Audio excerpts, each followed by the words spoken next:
வணக்கம், welcome to my channel. Bharat karma healing centre சார்பாக ஜோதிடர் நல்ல பிரம்மா பேசுகின்றேன். தற்போது நாம் ஜூன் மாதம் 13ஆம் தேதி அன்று மிதுன ராசியில் அமர்ந்திருக்கின்ற குரு பகவான் மிருகஸ்ரீஷம் நட்சத்திரத்தில் இருந்து திருவாதிரை நட்சத்திரத்துக்கு பயிற்சியாகிறார். திருவாதிரை நட்சத்திரத்தில் பயிற்சியாகின்ற குரு பகவான் ராகுவோடு நட்சத்திர பரிவர்த்தனை பெறுகின்றார். ராகுவாகப்பட்டவர் கும்ப ராசியிலே குருவோடிய நட்சத்திரமான பூரட்டாதியில் இருக்கின்றார். தற்பொழுது ஜூன் மாதம் 13ஆம் தேதி அன்று குரு பகவான் மிதுன ராசியிலே செவ்வாயுடைய நட்சத்திரமான மிருகஸ்ரீஷம் நட்சத்திரத்தில் இருந்து திருவாதிரை நட்சத்திரத்துக்கு பயிற்சியாகின்ற இந்த நாளிலே ஜூன் மாதம் 13ஆம் தேதி அன்று குருவும் ராகுவும் நட்சத்திர பரிவர்த்தனை பெறுகின்றார்கள். அதற்குரிய பலன்களை உங்கள் ராசிக்கு தற்பொழுது காணவிருக்கின்றோம். விக்னேஸ்வராய நமக.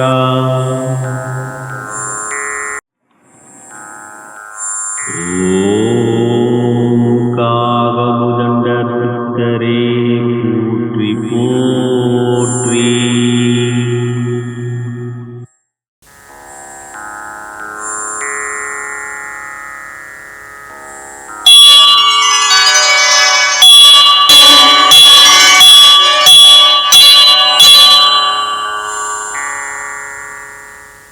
முதலாவதாக மாதா பிதாவை வணங்கி, முன்னோர்கள் மூதாதையர்கள் பித்ருக்களை வணங்கி, குலதெய்வத்தையும் வணங்கி, குருமார்கள் சித்தர்மார்களாகிய பதஞ்சலி சித்தரையும் காகபுஜண்ட சித்தரையும் கருவூரார் சித்தரையும் வணங்கி, முதற்கடவுளான விநாயக பெருமானை வணங்கி, வாக்தேவி நாவுக்கரசி அறிவுக்கரசி சரஸ்வதி தேவி தாழ் பணிந்து பாதம் பணிந்து ஜூன் மாதம் 13ஆம் தேதி 2025 அன்று ஏற்படுகின்ற குரு நட்சத்திர பயிற்சியில் திருவாதிரையில் சஞ்சாரம் செய்கின்ற குரு பகவானால் உங்கள் அனைவருக்கும் சகலவிதமான மேன்மைகள், நன்மைகள், வெற்றிகள், சந்தோஷம் மற்றும் யோகத்தையும் அருள்பாவிக்குமாறு மனதார பிரார்த்தனை செய்து பலன்களை ஆரம்பிக்கின்றேன்.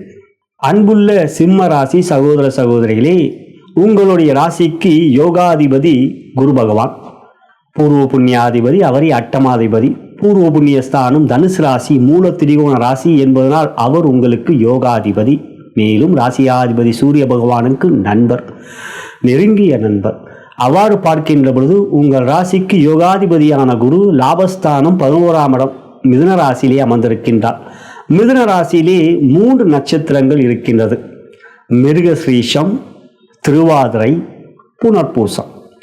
பொதுவாக இப்போ சிம்ம ராசின்னு எடுத்துக்கிட்டீங்கன்னா மகம், பூரம், உத்திரம் 1ஆம் பாதம், இந்த 3 நட்சத்திரங்கள் பிறந்தவர்களே சிம்மராசி.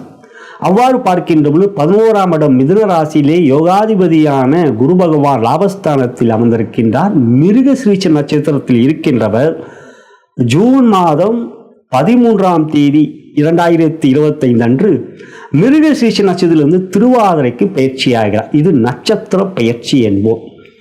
அந்த நட்சத்திரத்தில் அவர் பயிற்சியாகின்றார் திருவாதிரையில். அது லாபஸ்தானத்தில் குரு அமர்ந்திருக்கின்ற பொழுது உங்கள் ராசிக்கு 7ஆம் இடம் கும்ப ராசியிலே ராகு இருக்கின்றார். ராகுவோ மே 19 முதல் கும்ப ராசியிலே குருவோடி நட்சத்திரமான பூரட்டாதியில் சஞ்சாரம் செய்து கொண்டிருக்கின்றார். ஆகையால் குருவுக்கும் ராகுவுக்கும் நட்சத்திர பரிவர்த்தனை ஏற்படுகின்றது. ஜோதிடத்தில் கிரகங்களுடைய பரிவர்த்தனை, இடப்பரிவர்த்தனை என்பதுதான் பரிவர்த்தனை யோகம் என்போம். இடப்பரிவர்த்தனை, அதே போலவே நட்சத்திர பரிவர்த்தனை. ஆகையால் இங்கு குருவுக்கும் ராகுவுக்கும் நட்சத்திர பரிவர்த்தனை ஏற்படுவதும், குருவோ தன்னுடைய 9ஆம் பார்வையாக பெருங்கோண பார்வையாக ராகுவை பார்ப்பதும் மிகவும் யோகமான அமைப்பு சிம்ம ராசி சகோதர சகோதரிகளுக்கு.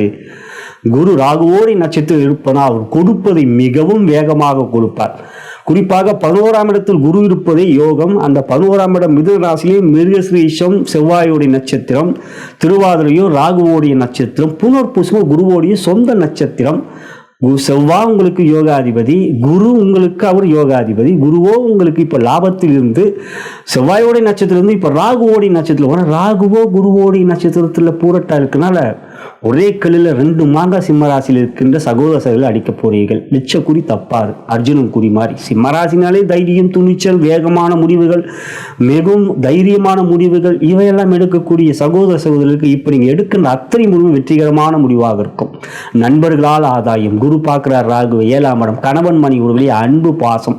அஷ்டம சனியால் இப்போ உங்களுக்கு பாதிப்பே இல்லை. காரணம் 8ல் சனி இருக்கும் பொழுது 7ஆம் இடம் கும்பராசியில், 8னா மீனராசி, அங்கே சனி இருக்காரு. அஷ்டம சனி மார்ச் 29 அப்படி பார்க்கும்பொழுது 8ல் சனி இருக்கும்பொழுது 7ஆம் இடம் கும்பராசியில் கிரகம் இருந்தால் கோச்சார வேதையில் சனியால் உங்களுக்கு பாதிப்பு இல்லை. 7ல் ராகு இருக்கார். ஆகையால் டிசம்பர் 6, 2026 வரை ராகு 7 தான் இருக்க போறார். ஆகையால் அஷ்டம சனியை மறந்துடுங்க. இப்போதைக்கு அது பாதிப்பு இல்லை. கமெண்ட்ஸில் போடுங்க என்ன இதெல்லாம் சந்தேகம் இருந்தால். அதுக்கு உங்களுக்கான பதிலை நான் ரிப்ளை பண்ணுறேன். உங்கள் கேள்விக்கான பதில் கொடுக்குறேன். உங்கள் கேள்விக்கான அந்த பதிலை நான் கொடுக்கின்றேன். இல்லைன்னா நீங்கள் கூகுளில் சர்ச் பண்ணி பாருங்கள், கோச்சார வேதை சார்ட். அலைபேசியில் கூட காலைங்களாம். ஆகையால் இங்கே குரு ராகு நட்சத்திர பரிவர்த்தனை சிம்மராசி சகோதரர்களுக்கு தொழில் வியாபாரத்தில் அது எதிரொலிக்கும். லாபஸ்தானத்தில் இருக்கின்ற குரு ராகுவோடு நட்சத்திர ராகுவை போல் கொடுப்பார் இல்லை. உங்கள் ராசியாதிபதியான சூரியனையே பிடிக்கக்கூடியவர் ராகு. ஆகையால் உங்கள் ராசிக்கு ராகு மிகவும் பலத்தை கொடுக்கக்கூடியவராக இருப்பாங்க. உங்கள் ஜனன ஜாதகத்தில் 3ஆம் இடத்தில் அடுத்தது 6, 11 ராகு இருந்த ராகு, ஏன்னா ராகுதசை உங்கள் வாழ்க்கையில் மத்தியம வயதில் வரும். மத்தியம வரை கட்டாயமாக நீங்கள் ராகுதசை சந்திப்பீங்க. குறிப்பாக உத்திரமாக இருந்தால் உங்களுடைய உத்திரம்னா சூரிய தசை, சந்திர தசை, செவ்வாய் தசை முடிஞ்சால் ராகுதசை உங்களுக்கு 18-20 வயசுலேயே வந்துடும். கண்டிப்பாக பார்த்தீங்கன்னா உங்களுக்கு எப்படி ராகுதசை உங்கள் வாழ்க்கையில் வரும். அப்போ இங்கே இப்போ உங்களுக்கு ராகுதசை நடந்து கொண்டிருந்தால், ராகுதசை நடந்து கொண்டிருந்தார் சிம்மராசி சகோதரர்களுக்கு குரு ராகுவோடைய நட்சத்திரம் இருப்பதும் லாபத்தில் இருப்பதும், ராகுவும் குரு நட்சத்திர பரிவர்த்தனை சிறந்த யோகத்தை கொடுக்கும். இல்லை குருதசை நடந்தனால் மிக மிக வேகமான யோகத்தை கொடுக்கும். இந்த 2 தசையும் வாழ்க்கையை நீங்கள் சந்திப்பீர்கள். ஆகையால் உங்களுக்கு தொழில் வியாபாரம் மிக மிக வெற்றிகரமாக இருக்கும். அஷ்டம சனியாலும் பாதிப்பில்லை. ராசியில் இருக்கின்ற கேது உங்களுக்கு மனசில் குழப்பம் கொடுக்கணும். டெய்லி கணபதியை வணங்கி விடுங்கள். கெட்டியாக பிடிச்சிக்குங்க கணபதியை. தூமகேதுவை நினையுங்கள். தூமகேது கணபதி பெயர். ஓம் ஸ்ரீ தூமகேதுவே போற்றி போற்றி என்று கூறுங்கள். ஆகையால் தொழில் வியாபாரம் மிகப்பெரிய யோகத்தையும் பொருளாதார முன்னேற்றத்தையும் தனலாபத்தையும் மிக மிக விரைவாக பெறக்கூடிய யோகம். குரு ராகுவை பார்ப்பதும் 5ஆம் இடத்தை பார்ப்பதும் 3ஆம் இடம் முயற்சி ஸ்தானத்தை பார்ப்பதினால் அந்த 3 இடங்களும் மிக மிக பலமாக வேகமாக வெற்றிகளை கொடுக்கும். ராகுவோடி நட்சத்திரத்தில் குரு இருப்பது பரிவர்த்தனை இருப்பது. அடுத்ததாக உத்தியோகம். உத்தியோகத்தில் உற்சாகம், சுறுசுறுப்பு, வேலையிலே மிக மிக வேகமாக செயல்படக்கூடிய ஆற்றல், திறன், உடல் பலம் இவையெல்லாம் இருக்கும். ஆனால் வார்த்தையில மட்டும் கொஞ்சம் கவனம். 2ஆம் இடத்தை சனி பார்க்கிறார். ராசியில கேது குழப்பத்தை கொடுப்பார். ஆகையால் கணபதியை வணங்கும் சனியும் சாந்தமாவார். கேதுவோடைய அதிதேவதா கணபதி. ஆகையால் உத்தியோகத்தில் உயர்ந்த பொறுப்புகள் செய்யணுன்ற ஒரு வாய்ப்புகளை கிடைக்கும். அந்த வாய்ப்புகளை நீங்கள் சரியாக பயன்படுத்தி கொள்வீர்கள்.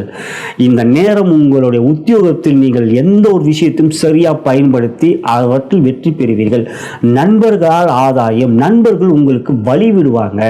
7ஆம் இடத்தில் இருக்கின்ற ராகு நண்பர்களையும் குறிக்கக்கூடிய இடம். உறவுகள், கணவன் மணி அன்பு காட்டக்கூடிய நிலையாக சந்தோஷத்தை கொடுக்கக்கூடிய காலமாக இது அமையும்.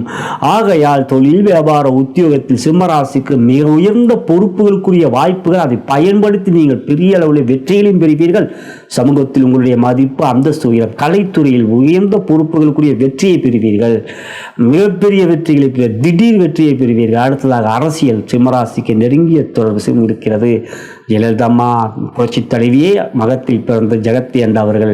ஆக சிம்மத்தில் பிறந்த உங்களுக்கு அரசியலிலே மிகப்பெரிய வெற்றிகளை கிடைக்கும் இந்த காலகட்டங்களில்.